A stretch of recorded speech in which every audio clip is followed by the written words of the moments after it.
Hello everyone and welcome to another video. So I was just checking the Byzantines news. I was about to start reading and I realized maybe I can just upload a video and share with everyone, right, my thoughts on the ship. So why not, right? So I'm basically going to do what I was about to do by myself, but just recording. I think it can be interesting also for to see people's opinion on the ship and so on, right? Uh, I know a bit already about them because, as you know, some players we got to test a bit the new ships a while ago. I would say Byzantines is probably the most revolutionary of the new ships, the one that includes the very different mechanics, even a fifth resource, as we'll see. So I would say this is a really interesting ship and definitely worth talking a bit about, right?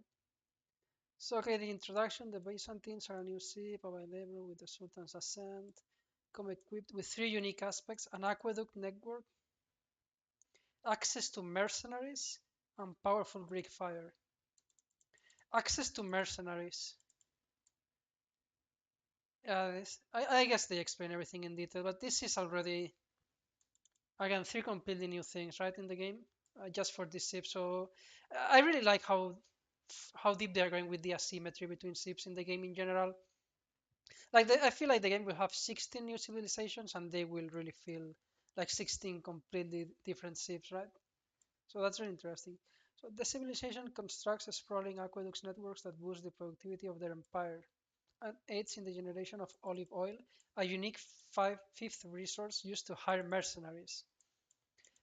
Okay, so apparently you can get neutral mercenaries or something with a fifth resource. That's nice. When it stays this time, when you have capable command over the battlefield, pairing a broad roster of units and mercenaries. Can have lasting effect on an impact area. So some damage over time.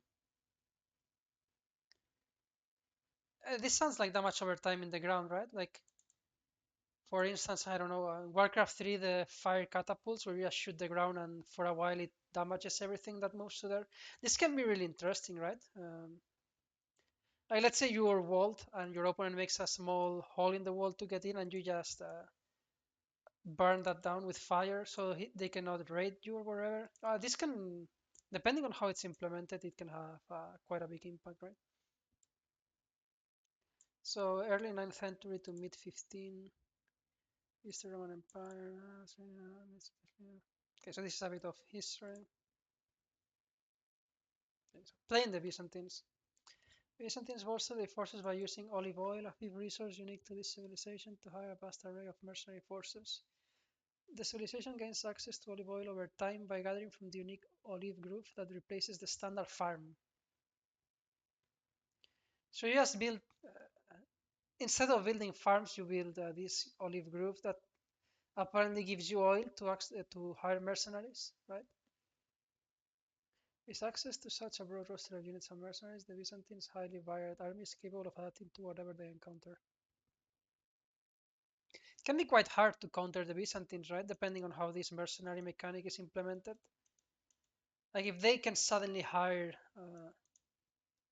is these units from other civilizations, or have they created specific mercenaries that only the Byzantines can hire? I would guess it's units from other ships. Additionally, networks of aqueducts and cisterns provide water to all corners, providing a variety of enhancements to all nearby villages and buildings.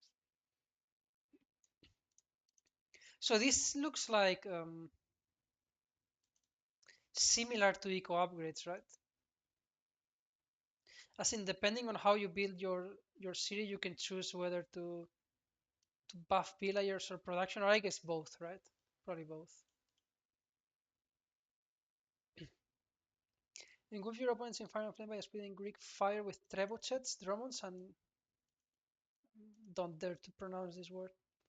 Keirosiphons, I guess. First invented by the Byzantines in 672, the was a handheld Greek fire projector used to great effect on both water and land. Very nice, nice. So let's check the units. And let's go with this. Completely enclosed in scale armor and equipped with a powerful lance, the Cataphrag replaces the knight at a higher cost. Sounds good to me. So a better knight for me. I have the feeling this is a ship that will quickly become one of my main ones, right? I would guess this is not feudal knights though, right? If they are more expensive than the regular ones. So, but still, Castle Age, stronger knights can be really useful. Groups of cataphracts are capable of devastating charge that tramples anything in their path. Hmm. So even a more powerful charge than I would guess the other knights, right? The other knights. Yeah, that sounds really good. That sounds great. Let's see the next. Varangian Ward. Imperial bodyguards drawn from northern Europe and beyond. Varangian wards are powerful elite soldiers. By stowing their shield and swapping it for a great 200 dice.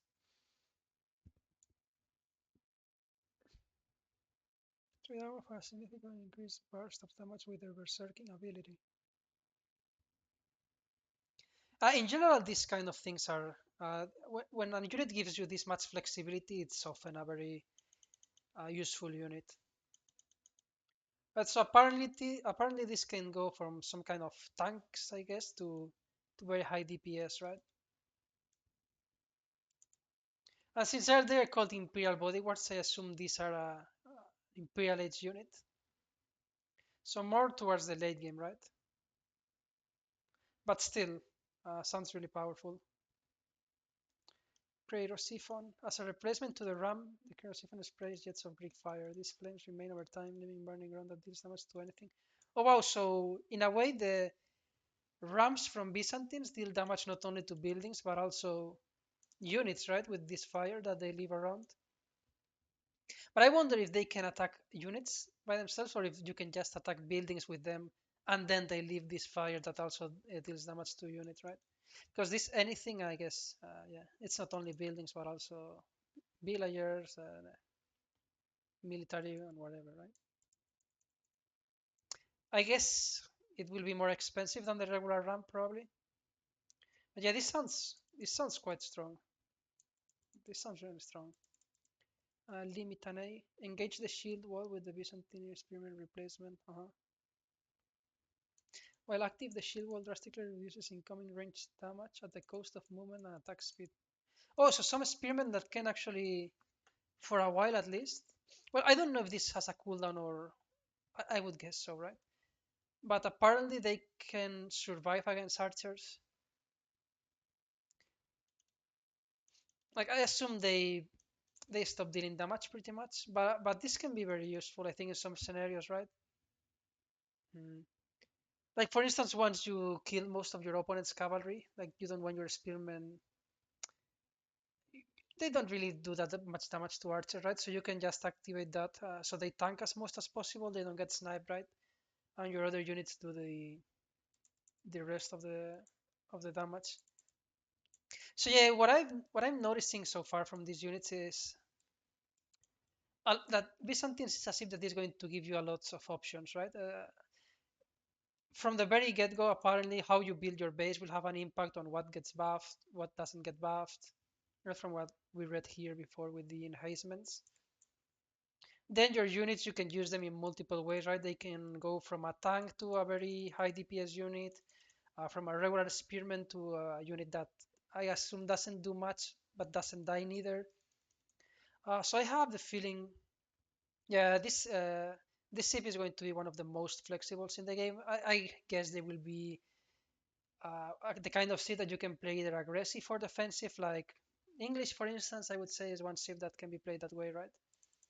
But yeah, lots of flexibility. That's always really interesting. And let's see a bit about the ages. In age 1, the Byzantines can establish the first system and the start of future aqueduct networks. So you get economy bonuses from the get-go, right? From age 1 when you do this build. And even the buildings as well, right? So I guess in a way this is a bit similar to HRE, I would guess, in the sense that you have to think very carefully how you build your base, right? So that you can buff as much as possible with these aqueducts and the cisterns. Just as with HRE, you have to plan ahead where do you want your chapel, right? So you don't build a house there that will deny some farms later on and so on. I have the feeling it's similar with the Byzantines, right, in that regard. The Grand Winery creates the opportunity in H2 to recruit mercenaries and provides an olive oil production boost to villagers gathering nearby. Again, right? Really important also where do you place your landmark, right? As opposed to, I don't know, the council hall with English, right? That it doesn't really matter where you place it. Uh, with Byzantines, you have to really plan ahead as soon as the game starts. How do you want your base to look like, right? It will give you multiple benefits. And I guess some of these buildings may not be that tanky, right? So you also don't want to have them too forward. There's probably a lot of base planning with Byzantines. This age also brings with it the opportunity to quickly produce cavalry units via the Imperial Hippodrome. I wonder if you can get cataphracts then in H2 or if it's an H3 because it says um, cavalry units, right? But it doesn't specify whether it's light cavalry or heavy or both. But yeah, very interesting. In H3, the Byzantines choose between the Golden Horn Tower or the Cistern of the First Hill. The former allows the civilization to automatically recruit mercenaries at no cost. So you get free units, right? Uh, so in a way, it's a bit similar to how the Ottoman military schools and so on work, right? As in you get units per time. I'm not sure if this is like that or if it's just something that you click once and then it has a cooldown for a few minutes. But the idea is the same, right? Free units. Allows the civilization to automatically, right? So it's something you toggle then, I guess, right? Whereas the later provides a powerful healing effect via the Pilgrim Flash technology.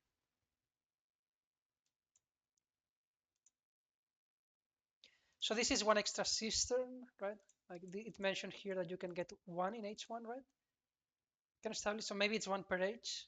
Not sure. And this is a third one that, in addition of being one cistern, right, and giving all the bonuses that we've read here in terms of buffing villagers, production buildings, and so on, it also gives you some unique upgrades, right? Now, this is a ship, keep in mind from what we read, the Cataphract, that has a very expensive and stronger cavalry, right? So if you can heal your units, I guess them being very powerful is really good, right? Like if you micro them and you send them back to base and you can get them healed, this should be really rewarding, right? In terms of microing your units, not losing them and just getting them healed, right? I wonder if you can also heal in combat or if this is like a bit like the English thing where you can only get healed out of combat. Either or, both sound quite strong. Then H4 comes with the option of either producing siege engines from across the known world.